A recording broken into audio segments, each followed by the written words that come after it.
International Monetary Fund, otherwise known as IMF, has commanded the President of Kenya, William Samoei Ruto, to implement another finance bill in order to unlock the $1 billion loans that are locked. So, how is this going to end for Kenyans? There was a recent meeting between the IMF officials in Nairobi this month, September, between 11th and 16th, just the other day. And you can remember the last time this happened, it brought an uproar because there is an economical and fiscal challenge within the nation. Now, the IMF wants new tax policies to be crafted and implemented should Kenya Kwanza government need more loans from the IMF. And remember, when these policies in the line of being effected through a parliamentary vote, yeah, there was a lot of turmoil that came across as the youth who were by then branded as the Gen Zs really said they rejected and they wanted the bill to be rejected in totality, not to be amended, not to be edited, but to be rejected in totality, which has seen the Kenya Kwanza government take drastic measures, even trying to take key opposition leaders in the key opposition party, which is the ODM, and put them in the ministries, in the cabinet, in their cabinet, to say that is John Mbadi for the treasury. We have Ali Hassan Joho for the blue economy, Opiyo Wandayi for the energy, and not rectangular, and Oparanya. You understand them.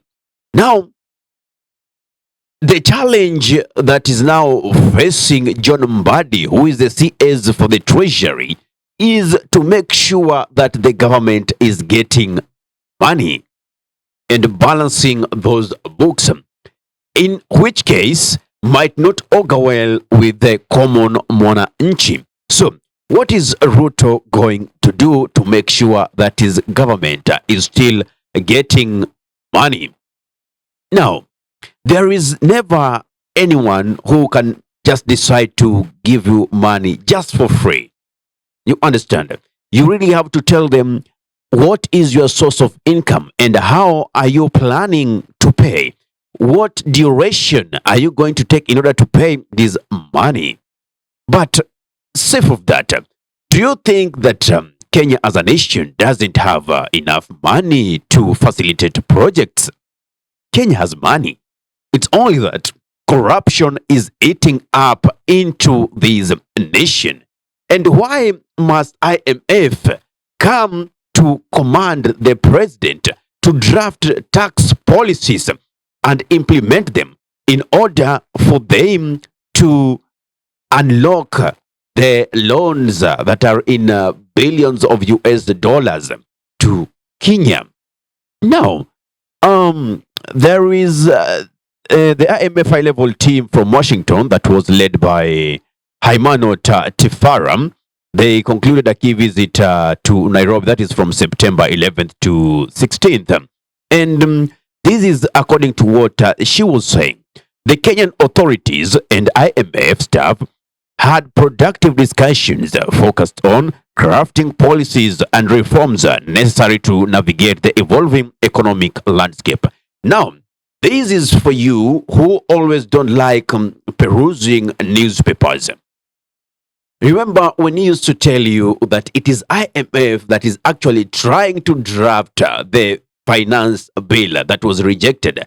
Yeah, the 2024-2025 finance bill. Now,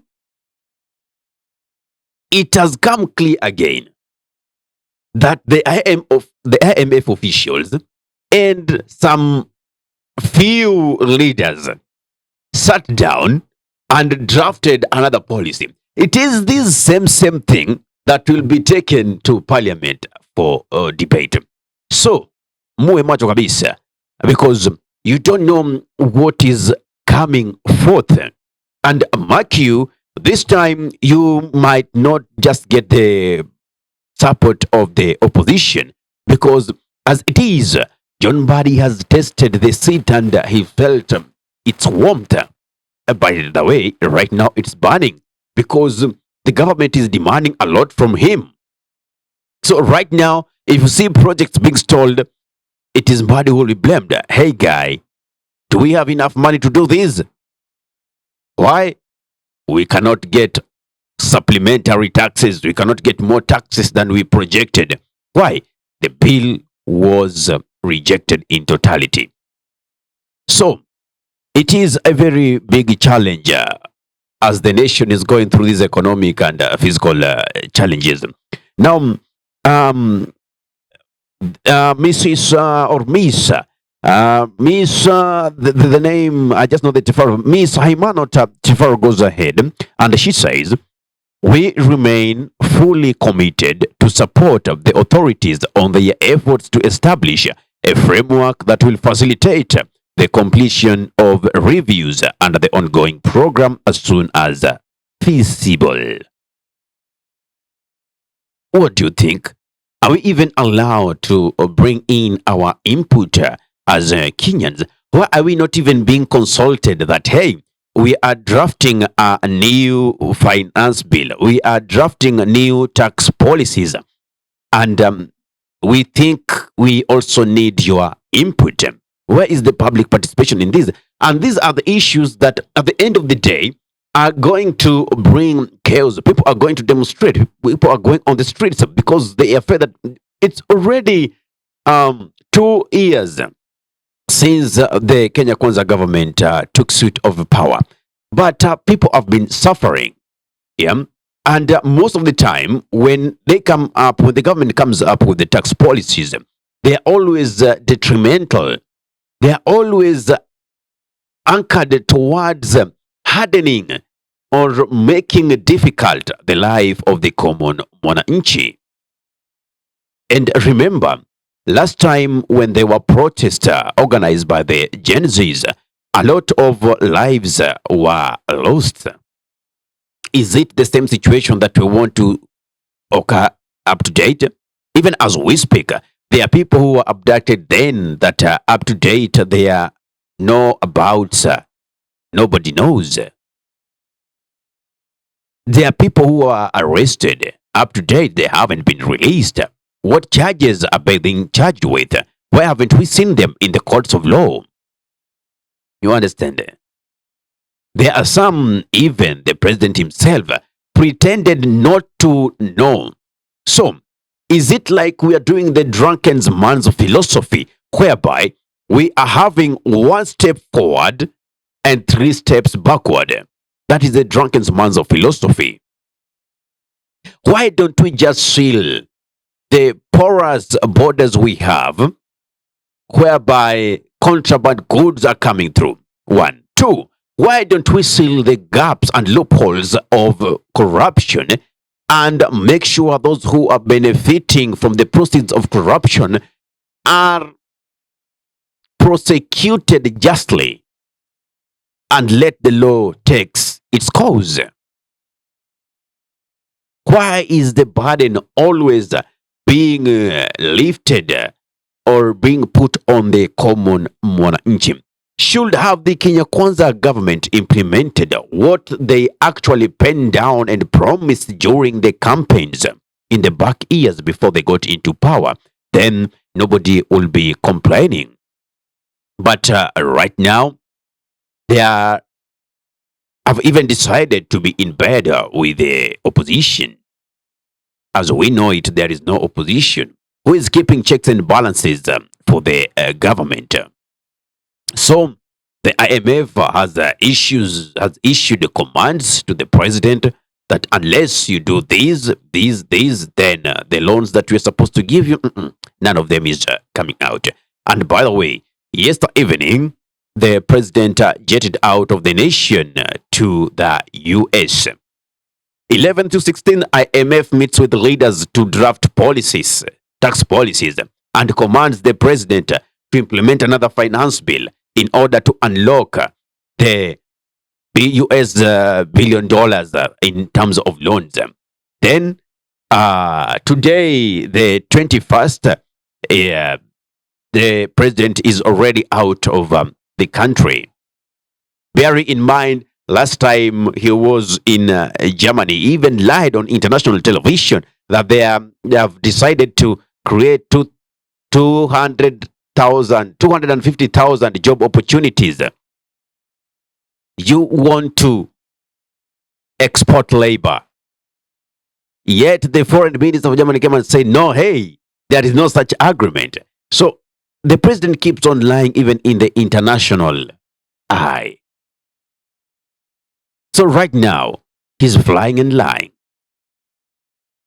I mean, what percentage of integrity does the president have? Because we really now have to question, whom did we elect? And as we speak, already a big rift is seen to have emerged within the Kenya Kwanza government. And there is nothing bad as the president and his deputy speaking different languages. When you find that leaders are talking to each other instead of talking with each other, oh, that is so bad. You go to this meeting, blasphemous comments against your opponent or against a presumed person that is your enemy. The same the other person does on the other side. So you are talking to each other instead of listening to each other.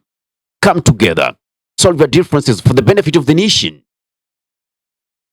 That is where we are headed. So if you don't like perusing the newspapers, I've done that for you. Just try and be up to date with information, because most of these things are happening backdoor. And you realize, someone once said that if you want to hide wealth, hide it in books, because people don't like reading and learning.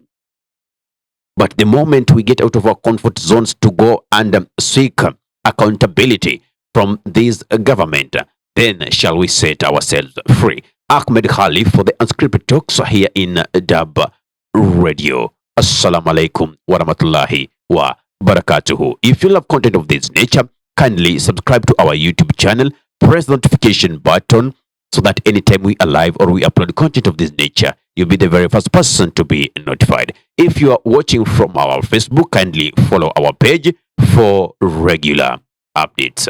Kwa timba kali za Afrika, Dub Radio ndio mpango mzima.